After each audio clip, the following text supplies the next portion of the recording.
दोस्तों, जिस प्रकार एक गाड़ी को ठीक तरह से चलने के लिए खाना के रूप में डीजल की आवश्यकता होती है, और सिर्फ डीजल ही नहीं, गाड़ी को ठीक प्रकार से चलने के लिए, गाड़ी के अधिकतम स्पीड के लिए गाड़ी के कुछ विशेष अंगों में ग्रीसिंग और मोबिल लगाना पड़ता है। ठीक इसी प्रकार हमारे शरीर में भी खाना के साथ साथ पोषक तत्वों के साथ साथ हमें कुछ विशेष ऐसी अंग है। उन 4 अंगों पे हम अगर शुद्ध सरसों का तेल लगाते हैं, रात में सोते समय अगर हम उस तेल को लगाकर सोते हैं, तो हमारा शरीर कभी बीमार नहीं पड़ता है और शरीर अच्छे से काम करता है। और इसके अनेकों फायदे हैं, आगे हम इस वीडियो में जानेंगे। तो इसे ठीक प्रकार से समझने के लिए एक उदाहरण और ले लेते हैं। जिस प्रकार आप किसी पौधे के जड़ में जल डालते हैं, तो वो जड़ में डला हुआ जल जो है वो उस वृक्ष के पत्ते पत्ते में पहुंच जाता है। और अगर आप ऊपर ऊपर से जल का छिड़काव करते हैं, तो उसका कोई प्रभाव नहीं पड़ता है। जल के अभाव में वृक्ष सूख जाता है। इसका अर्थ है, यदि सही स्थान पर जल डालोगे तो उसका लाभ प्राप्त होगा। उसी प्रकार से हमारे शरीर में कुछ ऐसे विशेष अंग होते हैं, जहां पर अगर हम तेल लगाते हैं तो उसका प्रभाव हमें संपूर्ण शरीर पर पड़ता है। और सबसे अच्छी बात तो यह है कि इसमें ज़्यादा समय भी नहीं लगता है और ज़्यादा खर्चे भी नहीं आता है, बल्कि आपके शरीर को ही लाभ प्राप्त होता है। आप बहुत सारी बीमारियों से बच जाते हैं, स्वस्थ रहते हैं।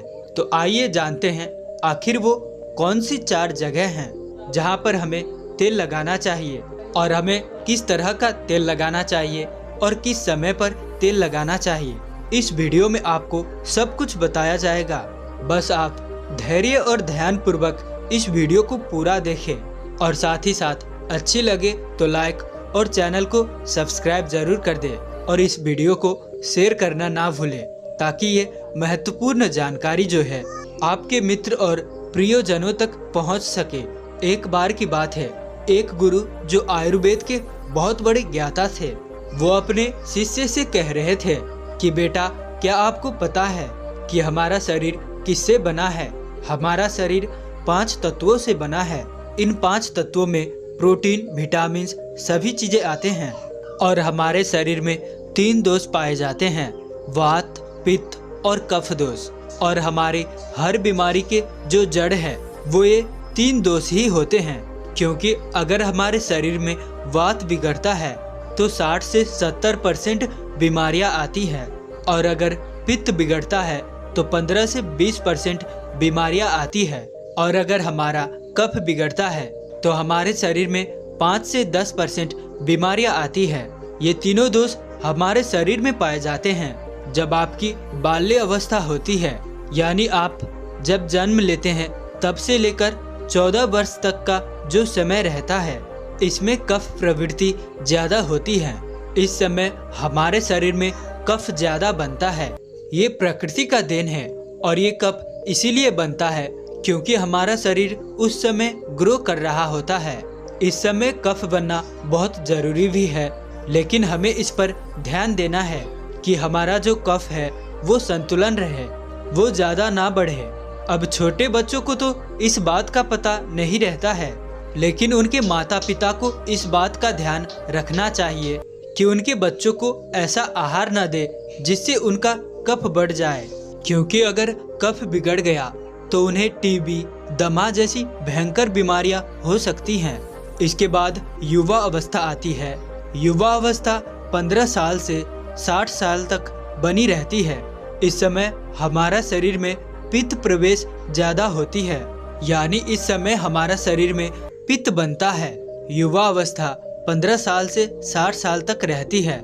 इस समय हमारे शरीर में पित्त प्रवेश ज्यादा होता है, यानी इस समय हमारा शरीर में पित्त बनता है।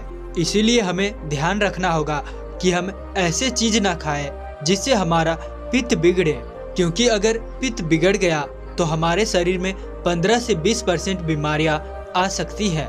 इसके बाद आती है वृद्धावस्था। ये 60 से ऊपर की उम्र की होती है। इस समय हमारे शरीर में बहुत ज्यादा वात बिगड़ता है, और वात बिगड़ने की वजह से 60 से 70% बीमारियां हमारे शरीर में आ जाती है। 5 तत्वों और 3 दोषों में जब भी कोई कमी आती है तभी हमारा शरीर बीमार पड़ता है, अन्यथा हमारा शरीर बीमार नहीं होता है। बहुत से लोग कहते हैं कि भगवान ने हमें ये कष्ट दिया है, वो कष्ट दिया है, इतनी बीमारियां दे दी, टीबी दे दी, कैंसर, थायराइड दे दिया। लेकिन ये सारी बीमारियां इंसान ही पालता है, क्योंकि हमारी प्रकृति तो यही कहती है कि आप प्रकृति से सीधे प्राप्त भोज्य पदार्थ खाएं। लेकिन आप क्या करते हैं? आप पिज्जा, बर्गर, चाउमीन, तला भुना खाते रहते हैं। वेद कहता है कि आप पानी पीने का सही तरीका अपनाएं, लेकिन नहीं, आपको तो फ्रिज का पानी पीना है, कोल्ड ड्रिंक पीनी है। अगर आप प्रकृति के नियमों के हिसाब से नहीं चलेंगे, आयुर्वेद के नियमों को नहीं अपनाएंगे, तो आपका शरीर तो बीमार होगा ही। इसमें भगवान क्या कर सकते हैं? लेकिन अगर आप आयुर्वेदों के नियमों को अपने जीवन में अपना लेते हैं तो जीवन भर आपका शरीर बीमार नहीं पड़ेगा। फिर गुरु कहते हैं, आज मैं तुम्हें ऐसे 4 अंग बताऊंगा जहां पर तेल लगाने से आपके शरीर में कभी कोई बीमारी नहीं होगी और इससे आपके तीनों दोष भी संतुलन में रहेंगे और आपके शरीर में कभी भी 5 तत्वों की कमी नहीं आएगी। बच्चों, जो 4 अंग है उनमें से सबसे पहला है आपकी नाभि, दूसरा है आपके पेट के तलवे, तीसरा है आपकी नासिक और चौथा है आपके सिर। ये 4 सबसे महत्वपूर्ण अंग है और इन चारों अंगों पर आपको तेल लगाना है। लेकिन आपको ये ध्यान रखना है कि कब और कैसे लगाना है। तो सबसे पहले हम जानते हैं नाभि के बारे में। बच्चों, ये आपके शरीर का सबसे महत्वपूर्ण अंग है, क्योंकि ये आपकी 72,000 नाड़ियों का केंद्र बिंदु है। ये एक ऐसा केंद्र बिंदु है जो सबसे अधिक नाड़ियों से जुड़ा हुआ है। ये जो आपकी नाभि है वो आपके पूरे शरीर से संबंधित है। जब आप नाभि में तेल का प्रयोग करते हैं तो उससे शरीर की पूरी नाड़ियां प्रभावित होती है। पूरे शरीर में ठीक प्रकार से ऊर्जा का संचार होता है। आप और भी ऊर्जावान और जवान महसूस करते हैं। आपने देखा होगा कि जब छोटा बच्चा जन्म लेता है, जब वो बहुत छोटा होता है तो उसके माता पिता उसके पूरे शरीर पर तेल की मालिश करते हैं, क्योंकि उस समय शरीर पर मालिश करने से हड्डियां मजबूत होती है। इसीलिए आपको भी नाभि में तेल लगाना है। आपको शुद्ध सरसों का तेल लगाना है। किसी भी कंपनी का तेल आपको नहीं लेना है, क्योंकि वो शुद्ध नहीं रहता है। उसमें विविध प्रकार के केमिकल होते हैं जो आपको नुकसान पहुंचा सकता है। अगर आप दोनों में कंपेयर करेंगे तो आपको पता चलेगा जो शुद्ध सरसों का तेल होता है वो थोड़ा गाढ़ा होता है और थोड़ा बहुत गंदा भी। लेकिन जो तेल आप बाजार से खरीदते हैं वो बिल्कुल साफ दिखाई देता है, क्योंकि उस तेल में केमिकल डाले गए होते हैं जिससे वह तेल साफ हो जाता है। इसीलिए आपको सरसों के बीज खरीदने हैं और अपने आँखों के सामने उनका तेल निकलवाना है और फिर उसी तेल का प्रयोग आपको करना है। और रात को सोते समय आपको अपनी नाभि पर उस तेल को लगाना है। नाभि में तेल लगाने का सबसे पहला लाभ ये है कि जब आप नाभि में तेल लगाते हैं तो इससे आपकी जठरा अग्नि बढ़नी शुरू हो जाती है। ये आपके पाचन में कार्य करती है। लेकिन जब आपकी जठरा अग्नि मंद हो जाती है तो आप जो भोजन करते हैं उसका पाचन ठीक प्रकार से नहीं हो पाता है, वो आपके शरीर को लग ही नहीं पाता है, जिससे आपको भूख कम लगती है और फिर वो भोजन आपके पेट में पड़ा पड़ा सड़ने लगता है।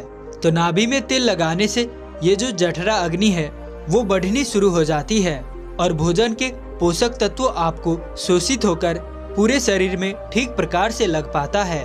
और जब भोजन ठीक प्रकार से पचता है तो उससे जो पाचक रस निकलते हैं वो भी ठीक मात्रा में निकलते हैं और आपके शरीर में पोषक तत्वों की पूर्ति करते हैं, जिससे शरीर के विभिन्न भागों पर, पूरे शरीर पर उसका प्रभाव होता है। नाभि में तेल लगाने के दूसरे फायदे ये हैं कि इससे आपके अपान वायु संचालित होते हैं।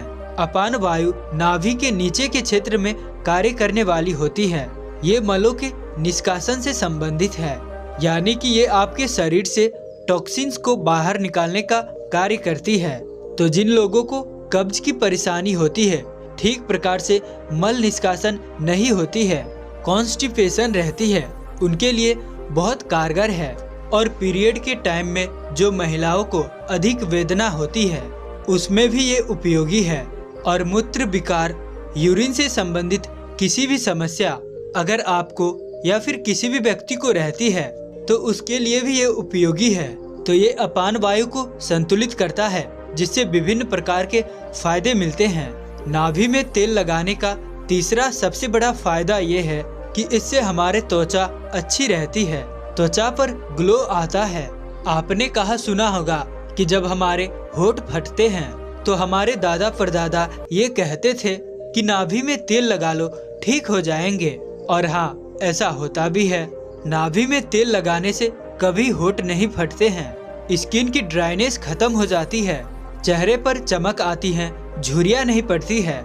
इसके अलावा हमारे शरीर में 72,000 नाड़ियां हैं। जब ये रुक जाती हैं, अवरुद्ध हो जाती है, तो इनमें प्राण का संचार ठीक प्रकार से नहीं होता है। जब ठीक प्रकार से प्राण संचार नहीं होता है, जिससे आपको आलस आने लगता है, ऊर्जा की कमी आपको महसूस होती है और आपका मस्तिष्क ठीक से काम नहीं कर पाता है। और ऐसा इसीलिए होता है क्योंकि ये जो 72,000 नाड़ियां हैं, ये सीधे आपके दिमाग से जुड़े हुए होते हैं। और जब आप नाभि में तेल लगाते हैं तो ये नाड़ियां खुल जाती है। इससे प्राण का संचार ठीक होता है और शरीर ऊर्जावान बनता है। मस्तिष्क बहुत ही अच्छे से कार्य करता है। दूसरा स्थान है आपके पेड़ों के तलवे। सारी नसें पेड़ों के तलवे से जुड़ी हुई होती है। इसीलिए कहा जाता है कि जो सुबह सुबह मॉर्निंग वॉक करता है, नंगे पांव हरी घास पर या फिर मिट्टी जमीन पर चलता है, तो उसकी आंखों की रोशनी कभी कम नहीं होती है। और आपको पेड़ के तलवे पर यही शुद्ध सरसों का तेल लगाना है। जब आप सोने जाए तो सबसे पहले अपने पेड़ों को गुनगुने पानी से धो ले, फिर उन पेड़ों को अच्छे से पोंछ लेना है। पोंछने के बाद जब आपके पेड़ एकदम सूख जाए, तब आपको एक कटोरी में सरसों के तेल लेना है और उसे अपने पेड़ों के तलवों पर लगाना है। इसके बाद में अगर आपके घर में कांसे की कटोरी है तो उससे अपने पेड़ों में मालिश करनी है, क्योंकि कांसे के बर्तन से शरीर में जितने भी विषाक्तता रहती है वो बाहर आ जाती है। कांसे के बर्तन से जब हम पेड़ों में घर्षण करते हैं तो आपके पेड़ थोड़े काले होने शुरू होते हैं। इससे शरीर में विषाक्तता कम होता है। जिसके पेड़ के तलवे कम काले होते हैं उसके शरीर में विषाक्तता कम होती है, और जिनके पेड़ों के तलवे ज्यादा काले होते हैं उनके शरीर में विषाक्त ज्यादा रहती है। अगर आपके घर में आपकी माता है, आपकी पत्नी है, तो उनसे आप अपने पैरों के तलवों की अच्छे से मालिश करवाइए। और अगर नहीं है तो आप स्वयं भी अपनी मालिश कर सकते हैं। जब आप 5 मिनट तक अपने पैरों की मालिश करते हैं तो आप देखेंगे कि आपको तुरंत नींद आना शुरू हो जाती है। जो लोग सोने के लिए नींद का दवाई का प्रयोग करते हैं, जिनको चिंता है, डिप्रेशन है, जिसकी वजह से उनको नींद नहीं आती है, जिनकी याददाश्त कमजोर रहती है, दिमाग से संबंधित कोई भी परेशानी होती है, तो वो ये सब खत्म हो जाती है। जब आप सोएंगे तो सीधा 4 बजे सुबह आपकी आंखें खुलेंगी, आपको गहरी और अच्छी नींद आएगी, आपकी चिंता, डिप्रेशन सब खत्म हो जाएगा। तो अब चलिए जानते हैं तीसरा अंग जहाँ पे हमको तेल लगाना है, वो है हमारा सर। सर्दियों के मौसम में जब आप शाम को नहीं नहाते हैं, लेकिन आप गर्मियों के मौसम में शाम को अवश्य नहाते हैं, तो नहाने के बाद अपने बालों को अच्छे से सुखा ले। बालों में पानी नहीं रहना चाहिए। उसके बाद आपको अपने सर में वही शुद्ध सरसों का तेल लगाना है। आप जो ये विविध प्रकार के तेल लगाते हैं वे केमिकल से भरे हुए होते हैं। आजकल कंपनियां ऐड दिखा दिखा कर लोगों को अपनी तरफ आकर्षित करते हैं, लेकिन जो ये सारे के सारे ऑयल है वो केमिकल से भरे हुए होते हैं। इनसे हमारे बालों को बहुत नुकसान पहुंचता है। आपको शुद्ध सरसों का तेल अपने सिर में लगाना है, इसकी अच्छे से मालिश करनी है। इससे आपकी थकान दूर होगी और आपको अच्छी और गहरी नींद आएगी। आपके बाल काले व घने होंगे। आपको नींद अच्छी व गहरी आएगी। आपकी याददाश्त, आपकी दिमाग की शक्ति मजबूत होगी। शरीर में शक्ति का संचार होगा। आपको कभी भी हेयर फॉल की प्रॉब्लम नहीं होगी। जब आप बालों की जड़ों में तेल लगाते हैं तो इससे ब्लड का सर्कुलेशन बढ़ जाता है, और जब ब्लड का सर्कुलेशन बढ़ता है तो वहाँ पे अत्यधिक मात्रा में ऑक्सीजन पहुँचते हैं, न्यूट्रिशन पहुँचते हैं और वो अंग स्वस्थ होना शुरू हो जाता है। उसके बाद गुरु उन सभी बच्चों को कहते हैं कि हमारे शरीर का आखिरी अंग जहाँ पे हमें तेल लगाना चाहिए वो है हमारी नासिका, यानी कि नाक। नाक आपके सर तक पहुँचने का मार्ग है। इससे हमारा दिमाग प्रभावित होता है।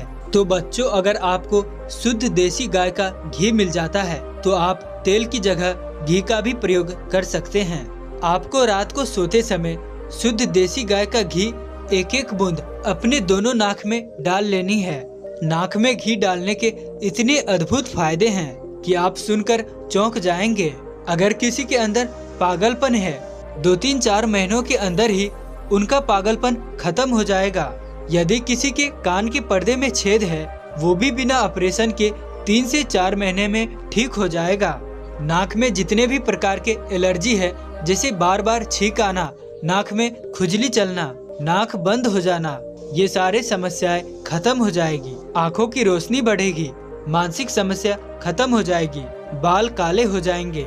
इसके बाद वह गुरु अपने सभी शिष्यों से कहते हैं, बच्चों, अगर आप अपने शरीर के इन चारों अंगों पर नियमित रूप से सरसों का तेल लगाते हैं तो इससे आपके शरीर में जितनी भी विषाक्तता है वो बाहर आ जाती है और आपका शरीर कभी भी बीमार नहीं होगा। आप हमेशा ऊर्जा से भरपूर बने रहेंगे, स्वस्थ व मजबूत होंगे।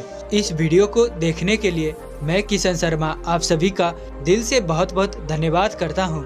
वीडियो कैसा लगा कमेंट में बताएं। अगर वीडियो को लाइक नहीं किया है तो प्लीज लाइक कर दे, और चैनल पर नए हैं तो चैनल को सब्सक्राइब भी जरूर कर दे। तो मिलते हैं ऐसी किसी और नई वीडियो में, तब तक के लिए अपना ख्याल रखें। धन्यवाद।